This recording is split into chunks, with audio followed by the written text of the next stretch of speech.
చేసేవాడు బాగుపడతాడు కానీ వ్యవసాయం చేసేవాడు బాగుపడాడు ఎప్పుడు కూడా. గొర్రెలు కాస్తాడు బాగుపడతాడు, మరి గొర్రెలు తింటాడు బాగుపడడు. అయితే అమ్మా ఇగో రామ్మోహన్ ఏం చెప్పిండు, ఆయన ప్రతి కంపెనీలో ఒక ఇల్లిటరేట్ ఉన్నాడు. లిటరేట్స్ గో విత్ టైడ్, చదువుకున్నాడు వరదలు కొట్టుకుపోతాడు. అవును, ఇల్లిటరేట్స్ స్విమ్మింగ్ టైడ్, వరదకు ఎదిరిస్తాడు. వాడు అనుభవం ఉన్నాడు కాబట్టి ఎదిరిస్తాడు. అయితే ఏం చెప్పిండంటే ఆయన మహాభారత్ एक पढ़े लिखे आदमी को सुनाओ, చదువుకున్న की वो सड़क जानने वाली अनपढ़ माँ को बताओ. రోడ్లు ఉడిచే ముసలి తల్లికి చెప్పు, ఆమె ఏం చెప్తుంది నేను మహాభారతం వాడు చదువుకున్నట్టు ఆయన ధర్మరాజు సారు అంటాడు. ఆ ముసలామికి ఆయన ధర్మరాజు సారు, ఒక పిల్లని 5 చేసుకుంటారు సారు, జూదం ఆడతారు సారు, పెళ్ళాన్ని పెడతారు ఆ సారు, బట్టలు ఇస్తుంటే చూస్తూ కూర్చుంటారు సారు. ఇప్పుడు ఆమెకు తెలివి ఉందా, వీనికి తెలివి ఉందా? చదువు రావడానికే తెలివి ఉంది, చదువుకోవడానికి ఏం తెలివి ఉంది? అయిపోయింది ఒకప్పుడు కాలం. ఎప్పుడైనా అంతేనమ్మా, కాలం ఉన్నట్టు ఒకప్పుడు ఎడ్డరికం ఉన్నట్టుగా లేదు. ఆ ఎడ్డు కాలమే మంచిగా ఉండే. కరెక్ట్, జొన్న గడక అన్నం తిన్నప్పుడే మంచిగా ఉండే. ఏం రాసి నా చిన్నతనం, ఇప్పుడు నాకు 30 పాట పాడింది. నా చిన్నతనం నేను 5 ఏళ్ళు నాకు ఊహ తెలిసినప్పుడు కూడా ఏ ఊరమ్మా నా కరీంనగర్ గడక బువ్వ, అంబలి, రాగి జావ, దొడ్డు బియ్యం మంచుకున్న గంజి ఉంటుందా, ఆ గంజిని ఉల్లిగడ్డ వేసుకొని ఆ కాలం మంచిగా నా చిన్నతనంలో. ఇది తిండి ఏంది, మందుల తిండి ఏంది, తెల్లెత్తే కాళ్ళు నొప్పులు, ఈ తెల్లెత్తే ముడిలోకి వెళ్ళి ఏమత్తలేదు నాయన, గోలు వేసుకోవాలి తిరగాలంట, అటు పోతే ఒక అక్కత్తుంది నాయన, ఏం తినట్లేదే మనిషి. అన్నీ ఉంటాయి ముందు, కానీ తిననీకి వాడికి కాలు చూసి ఆస్వాదించడం తప్పించి అవి తిని జీర్ణించుకోలేని బతికైపోయింది మనకి. ఒక్కరిదని కాదు, మన భారతదేశంలో అందరిది. విమలక్క పాట పాడుతుంది, ఏం పాడింది సార్? గంజి గట్టిగా తాగి మంచి రోజులు ఉండే నన్ను పాట అంతేగా నాది మంచిరాలు. మంచిర్యాల కాదమ్మా అమ్మ, దాని పేరు మంచి రేవుల, ఇంగ్లీష్ మంచిర్యాల రాసిండ్రు. గోదావరి ఒడ్డున ఆడు ఏం తెలిసిన ఆడకుండా లంగలు తయారైన రకంగా ఒక్కు తిని తిని తిని ఒక్కొక్కడు కుక్క పరిశ్రమ ఒగ్గు తినొద్దు, కరెక్ట్ మాట. మొత్తం కుంభకోణాలే ఆడ పుట్టి ఆడ వెరినోడికి మాత్రం జాబ్ రాలేదు కానీ ఆంధ్రోడు వచ్చి బతికిపోయాడు. నాకు తెలుసమ్మా, అమ్మా రామారావు ఆడుండే జిఎం గాడు ఆంధ్రోడే, కొత్తడు మెయిన్ హెడ్ ఆఫీస్ లో కూర్చున్నాడు కూడా ఆంధ్రోడే. అదే తెలంగాణ కాయ కష్టం చేసుకుని లోపల అండర్ గ్రౌండ్ దిగినోడు ఒక్కడే తెలంగాణ పోతే పోని చచ్చిపోతుంది. అమ్మా ఇప్పుడు రామారావు పేట, సింగాపురం ఊర్లు ఉన్నాయి కదా, అవును, కోమటి కోడలు, వైనూరు, ఇందారం అన్ని పోతున్నాయి ఊర్లన్నీ. ఎవరు మాట్లాడతలేడు, ఓపెన్ కాస్ట్ అన్ని పోతున్నాయి. అసలు ఓపెన్ కాస్ట్ పెట్టింది శివాజీ ఏం జరిగింది చెప్పరా అమ్మా? ఎవరైనా ఆంధ్ర ఉంటే మీరేమో ఫీల్ కాకండి. ఏంటంటే మన తెలంగాణ విడిపోయే టైం కూడా ఎవరికి అవగాహన లేదు. ఏ స్టూడెంట్స్ కూడా వచ్చింద్రబాయ్ చేయగొట్టారు కానీ వెనక మన జీవితం, మన ఫ్యూచర్ ఏందనేది ఆలోచించలేదు ఎవరు.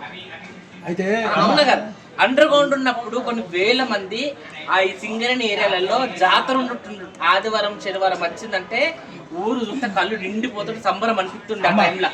ఇప్పుడు ఊరని శ్మశానాలు అయిపోయినాయి, ఓపెన్ కాస్ట్ అయిపోయి ఇట్లా ఒక్క నిమిషం ఇట్లా భూమికి ఇట్లా 2 సెకండ్లకి ఇట్లా ఊగింది అనుకో, సమాప్తం. గోదావరి తల్లి స్వాహ. మొత్తం లోపలికి అయిపోతుంది. నన్ను ఇంటర్వ్యూ చేయాల్సిన అవసరం లేదు, చెప్తారమ్మా. మీ అనుభవం తోటి మీరు చెప్పిన లెక్క వేరుంటే, నా అనుభూతి మీ కళ్ళతో చూసిన లెక్క వేరుంది.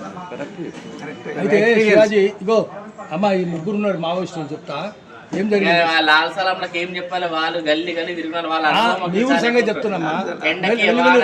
కట్టకి దానికి దీనికి వాళ్ళు కూడా ఇప్పుడు వాళ్ళు కన్సర్న్స్ ఉన్నారు. వాళ్ళు బయటికి ఎందుకు వచ్చారు? వాళ్ళు పిచ్చుకోలే రాలే, వాళ్ళ జీవన సంస్థ కలవాలి. వాళ్ళకుండే పోరాటాలు, వాళ్ళకుండే ఆలోచనలు, వాళ్ళకుండే విధి విధానం ఉంటాయి ఎక్కడ వాళ్ళ. కానీ ఏంటంటే సస్తే ఇప్పుడు మన ఆయన చచ్చిపోయిండు, ఆయన పేరు ఏం పేరు, విడ్మా చచ్చిపోయిండు. ఎక్కడెక్కడ వాళ్ళు వచ్చిర్రు కానీ ఎవరైనా విఐపీ వచ్చిందా? కానీ ఎంత లెవెల్ అయింది, వరల్డ్ వైజ్గా అయింది, అది వరల్డ్ వైజ్గా అయింది. అదే ఒక చిన్న విఐపీ కావాలి, తెల్ల బట్టలు తీసుకొని రావాలి, పూలు వేయాలి, చూడాలి, గవర్నమెంట్ పెట్టి షూట్ చేయాలి, ఇట్లా వాడు వచ్చిండ్రా అని. కానీ లాంఛన ప్రభుత్వ లాంఛనాలతో చేయాలి. ఏమిటి ఖర్చు? అది ఖర్చే. అది ఇటు మీద చచ్చిపోతే కొన్ని వేల మంది, కొన్ని వందల మంది, కొన్ని కోట్ల మంది ఏడ్చారు ఆయన గురించి. ఎందుకు? ఆయన చచ్చిపోయింది అనేసరికి తినే తిండి కూడా నేను ఇట్లా తింటుంటే నాకు అది వచ్చింది. టీవీలో రాగానే అన్నం నీళ్ళు ఇట్లా కడిగేసేసి కూర్చున్నా, కలపటి నీళ్ళు కాదు. ఎందుకు? ఆయన బతుకున్న రోజులు ఆ అడవి గడ్డ అట్లుండే. ఇప్పుడు ఏమైంది, అడవి ఇప్పుడు అడవి ఏమైంది అసలు కంటి కనబడుతున్న మొత్తం ఎర్రభూమి కనబడుతుంది అక్కడ మొత్తం మైనింగ్ అయిపోయింది. చచ్చిపోయిన 12 గంటల్లో అక్కడ మైనింగ్ పడ్డది, అది ఆల్రెడీ వచ్చేసేసింది. చచ్చిపోయిన 12 గంటలు కూడా కనబడలేదు. కానీ ఆ తల్లి నీకు చూడడానికి ఇవ్వడం గవర్నమెంట్ వాడు. అదే ముందు రోజు వచ్చి గవర్నమెంట్ వాడు కూర్చొని తిని తాగి చేసిపోయింది. ఆ తల్లి దగ్గర కనుక చచ్చిన కనీసం గోషి గుడ్డ కూడా ఉండిపోలేదు ఆ తల్లి దగ్గర. అట్లుంటుంది కథ భారతదేశం లెక్క, భారతదేశం కథ, విధి విధానాలు. అద్వాని గానికి వేసేసి నువ్వు అంటే అద్వాని గాని గుద్దలు పెట్టాలి, వాళ్ళు లేపాలి. నువ్వు అంటే అద్వాని గాని పెట్టాలి, వాళ్ళు లేపాలి.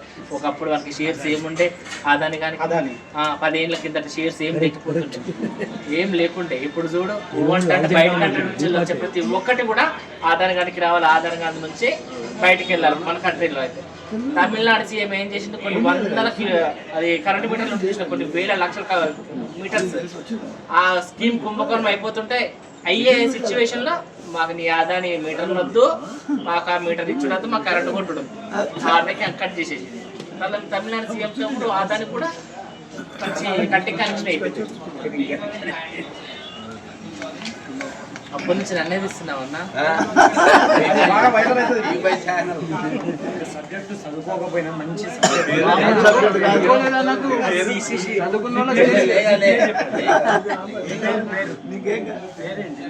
ఎందుకంటే కొన్ని వార్డ్స్ కూడా బతుకు మన ఈ స్వతంత్రం వచ్చి 80 ఏళ్ళు అయింది, గణతంత్రం వచ్చి కూడా 80 ఏళ్ళ చిన్న కానీ కానీ ఏంది మన తెలంగాణ బతుకుతారండి. తెలంగాణ వచ్చిన తెలంగాణ బిడ్డలకు అదే బట్ట, అదే సాకిరి, అదే ఊళ్ళో పండుగ తీసుకొని రావాలి. ఏడ్నే ఇళ్ళ పంట చిప్పలు కడుక్కోవాలి, వాచ్మెన్ డ్యూటీలు తీసుకుంటారు సిటీలో. అదే తెలంగాణలో ఆంధ్ర కింద ఇంకా గులాం గిరి తెలంగాణ ఇంకా రాలేదు. మీ ఊరు పక్కనే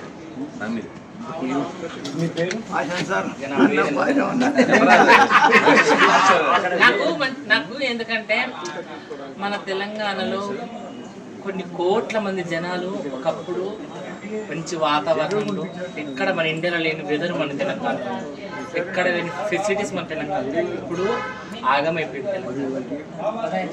తెలంగాణ ఆగమైపోయింది. తెలంగాణ కుక్క చూపిస్తారా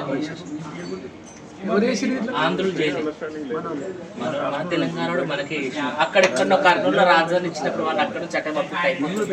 అరే మా దగ్గర ఆంధ్ర, మా దగ్గర తెలంగాణ ఉంది, మేము హైదరాబాద్ నిజాం సర్కార్ మేము చేస్తున్నాం, మీరు అక్కడ ఎందుకు గుడిసెలన్నా చెరువుల పక్కన వేసుకొని, మీరు కర్నూలు చెరువు పక్కన గుడిసెలు వేసుకొని మీరు ఎందుకు అక్కడ పట్టుకుని మన తెలంగాణలో సంజీవ్ రెడ్డిగా జగ్గిరి వాళ్ళు ఎవరు ఉన్నారు,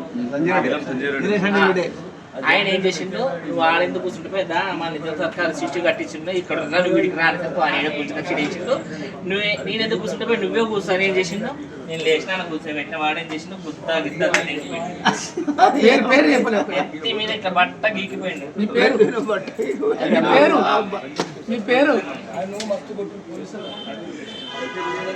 మా నాయనకు కూడా ఇప్పటికి కూడా షూట్ చేసింది ఇక్కడ లోపల బుల్లెట్ ఉండదు, ఇప్పటికి కూడా మా నాయన తీసుకోలేదు. మా నాయన కూడా ఇదే లాల్సాల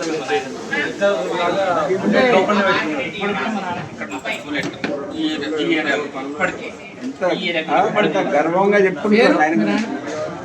తాళపల్లి నర్సయ్య, ఇగో ఇది కూడా చెన్నూరు.